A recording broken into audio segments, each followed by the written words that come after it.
Okay, let's continue on in verse 20 of chapter 12. Remember, big crowd, people are all around Jesus, and he comes into the city of Jerusalem. John tells us in verse 20 that there were some Greeks among those who went up to worship at the feast. We have to assume that these Greeks aren't Jews, they aren't converts to Judaism. Probably they are what is called in the book of Acts God-fearers, people who feared God, Gentiles who feared God, but didn't want to go all the way and become Jewish. And so they were allowed to worship at the synagogues. They had to sit in the back, but they were allowed to worship at the synagogues. They were even allowed to worship at the temple, but they had to stay in their own area of the courtyard of the Gentiles. And so you had these Greeks, doesn't say how many there were, but they came to worship God also. And they came to Philip, who was from Bethsaida in Galilee, with a request. Sir, they said, we would like to see Jesus. John lets us know that they came to Philip. Philip is the only one of the 12 apostles who has a Greek name. All of the rest of them have Hebrew names, although Jesus does call Simon Peter, which isn't necessarily Hebrew. Simon would be his Hebrew name.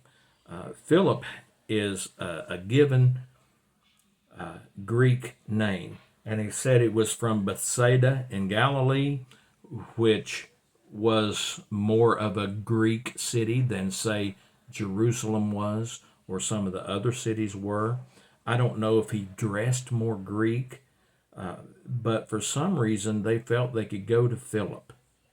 And so they go to Philip and they told him, we'd like to see Jesus.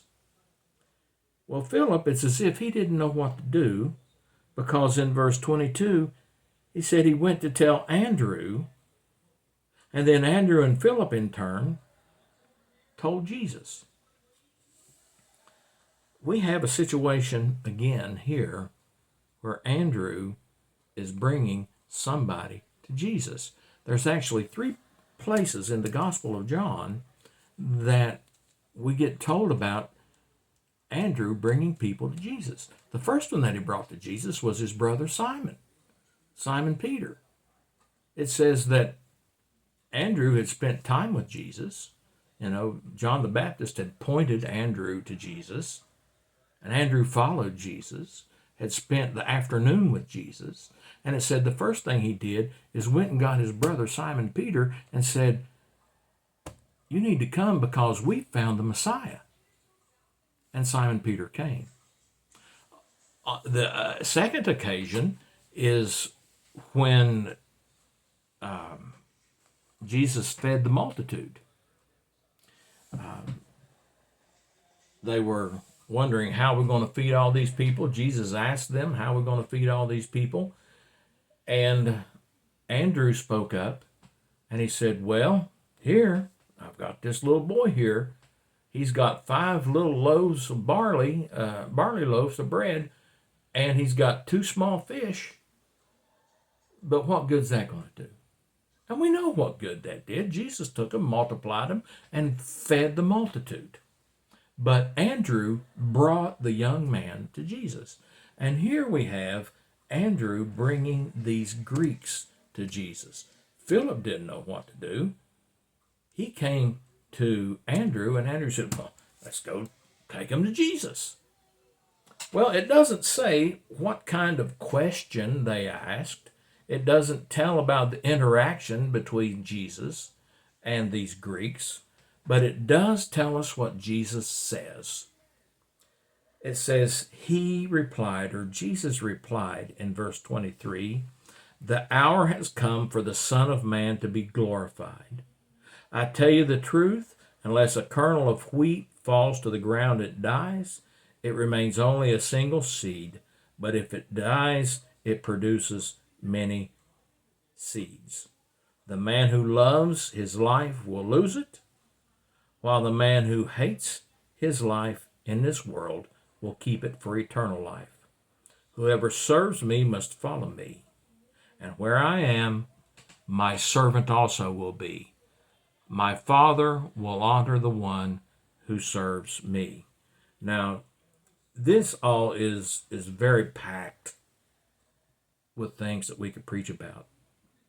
Number one, Jesus says, the hour has now come for the Son of Man to be glorified.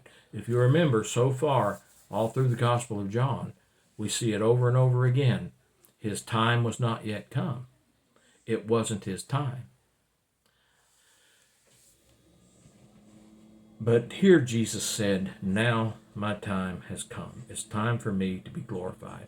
And Jesus will be glorified through his death, and he will be glorified through his resurrection. He starts off by telling them, as he often does, something physical that he's trying to make a spiritual point with. He says, unless a kernel of wheat falls into the ground and dies, it just stays one little kernel of wheat. But if it falls into the ground and dies, it produces a whole lot of seeds. Just that one seed will produce a whole lot of seeds. Jesus was talking about himself. He was saying, if I'm here, there's just so much I can do. And us looking back on it from 2,000 years can say, yeah, if Jesus had stayed here and lived forever right here on this earth, we would have to make pilgrimages to go and see him in Jerusalem, or maybe wait till he came here. And so if he was going to produce the many seeds that he needed to, if he was going to win the whole world, he was going to have to die. And he says of us, the man who loves this life will lose it. But the man who hates this life in this world will keep his life for eternity. It will be eternal life. Jesus is often talking in these dichotomies. If you love your life, you'll lose it. If you hate your life, you'll gain eternal life. And what he's saying here is, if we love this life, if we love the things of this life, if we want to make this world all that we are about, then we'll lose our life and we'll lose everything, because we're all bound to die. But Jesus said, if you hate this life, and that might be a little bit of an exaggeration, a hyperbole that Jesus is talking about here. But if this life isn't what you want, if you're looking for eternal life in Jesus Christ, then that eternal life is what you'll get. But you can't get eternal life holding on to the things of this world and making the things of this world the most valuable thing in your life. Then he talks about service. Whoever serves me must follow me, and where I am, my servants also will be, and my Father will honor those who serve me.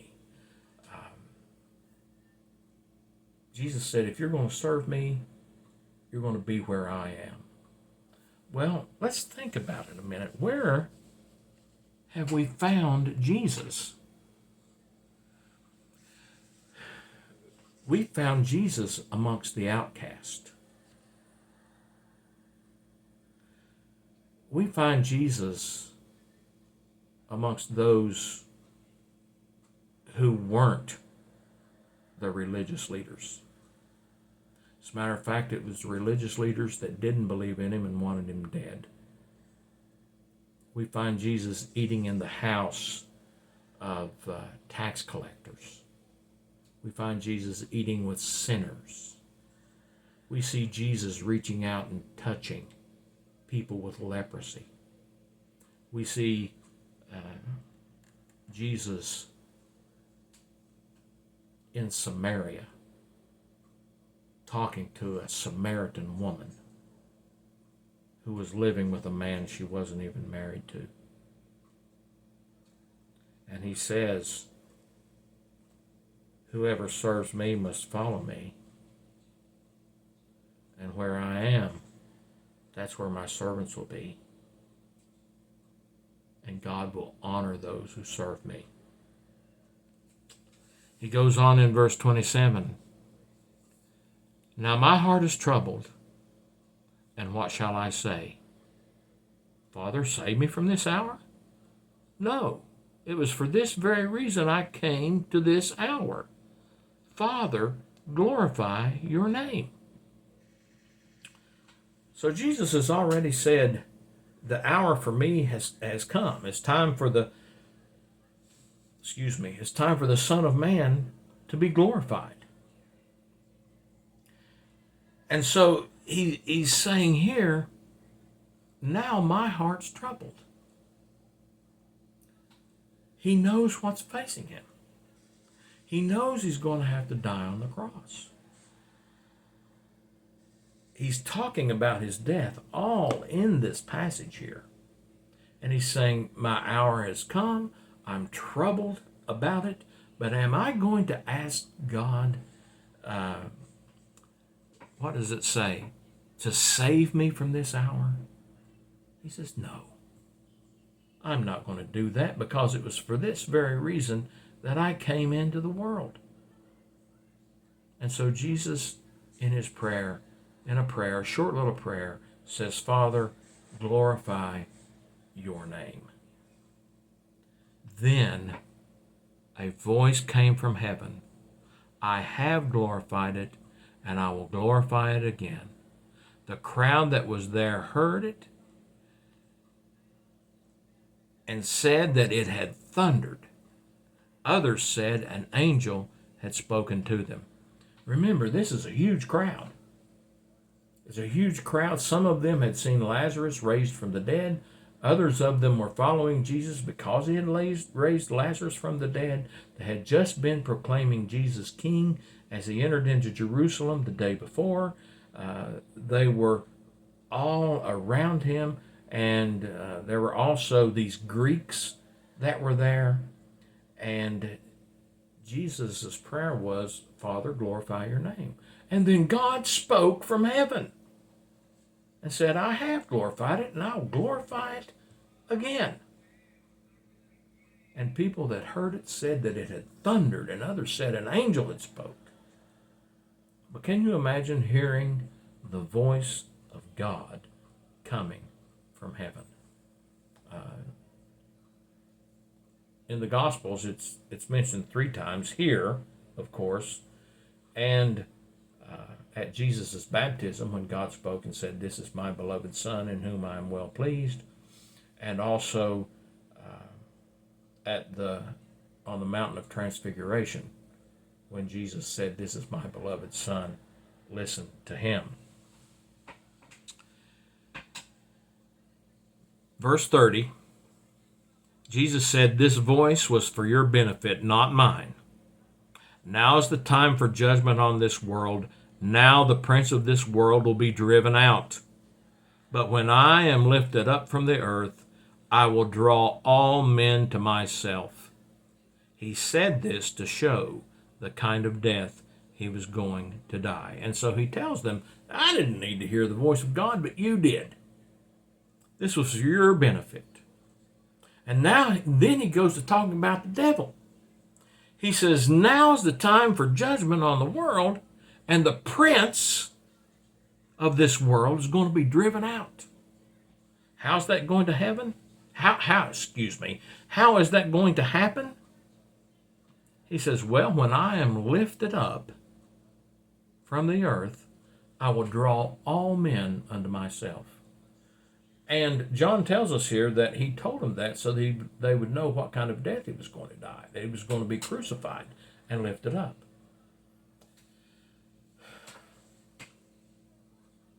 Jesus has already said in the Gospel of John, we've already read it, how that just as Moses lifted up the serpent in the desert, so the Son of Man must be lifted up. Here he says, when I am lifted up, I will draw all men unto me, or all people unto me. This tells me that we need to be about the business of lifting up Jesus Christ and lifting up Jesus Christ in everything that we do. And let Jesus be the one who draws them to him. Verse 34. The crowd spoke up. We've heard from the law that the Christ will remain forever. So how can you say the Son of Man must be lifted up? Who is this Son of Man? We've already talked about Son of Man and how that comes from the book of Daniel, and it's a term for the Messiah, and Jesus chose to use it for himself. But the people asked,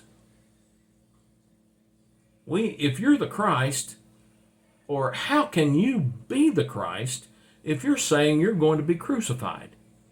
How can that be? Because we have heard and read in the Word that the Messiah is going to be here forever. They thought that meant that he was going to live on earth forever. In reality, as we know, he was going to die and be raised again, and he was going to rule and reign forever, being alive forever in his resurrected body.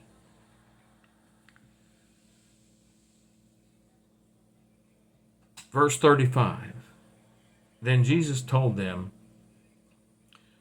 you are going to have the light just a little while longer. Walk while you have the light, before darkness overtakes you. The man who walks in the dark does not know where he's going. Put your trust in the light while you have it, so that you may become sons of the light. When he had finished speaking, Jesus left and hid himself from them. This dichotomy between light and darkness, we've seen it all through the Gospel of John. Here Jesus brings it up again. And he said, you're just going to have the light a little while longer. That's me. I'm the light. And so you need to get in the light while you still can. You need to become a follower of me while you still can. Because if you walk in the darkness without me, you'll fall spiritually. But if you walk in the light, you'll know where you're going. So you need to become sons of light now. You need to trust in me. And Jesus has already said, I am the light of the world. And so Jesus finished speaking to them, and then he left, and he hid himself from them, so they couldn't find him. Okay, we'll stop right there. Verses 20 through 36. Again, give me a preaching point, just one, and 2 or 3 sentences telling me what you would say about that preaching point.